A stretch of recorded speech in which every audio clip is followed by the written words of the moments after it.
Thank you very much, Pastor Casey. I want to ask this question again. Why is he saying that God does not make rich? Rather, what we are doing with our hands makes us that rich. I don't know if you get me. God does not make rich. Rather, the works of our hands makes us rich.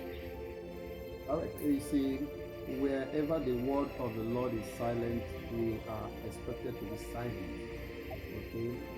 Now, according to His word in Ecclesiastes chapter 9, verses number 11, basically the Bible said, "I returned and saw under the sun." Now, when the Bible is talking under the sun, under the earth, where we are dwelling, okay, the Bible said that the race is not for the swift, okay, nor the battle to the strong, neither yet bread to the wise, nor yet riches to the men of understanding, nor yet favor to the men of skills, okay, but time and chance happened to them all. So this is a clear understanding that whatsoever a man is today, be it riches or prosperity, is going to come through grace, not what you are doing. Okay, it is good to find something to lay your hand. Okay, in Psalm chapter number 1, it said, "We shall be like a tree planted by the riverside, afford brings it fruit in its season." He said, whatever thing we lay our hand will prosper. Now, it is God that will prosper that which we are doing. So that is where grace is identified.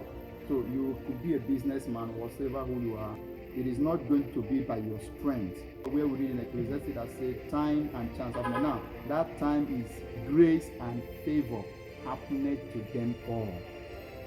Have you seen it now? So those ones that are winning in the battle, those ones that are succeeding in their endeavors, it's not just because they know how to do it. Okay, so whatever thing you're going to become today, the grace must speak for you. Okay, sir. What about those men or those people that do go to maybe doctor, some places, medical? Are they still working with that grace? Is it still grace? Yes, it is high time we really understand whom God is towards humanity. Okay, the God we serve is not a biased God. Okay, he is a God that causes the rain to fall for the good and for the bad. So the ways of God is separately different from the ways of man. Okay, you know, a lot of people outside there used to say the unbelievers are getting more richer, while the so-called Christians are getting poorer every day. Yes. But the truth of the matter is that even as an unbeliever, you may see it, they are getting more richer.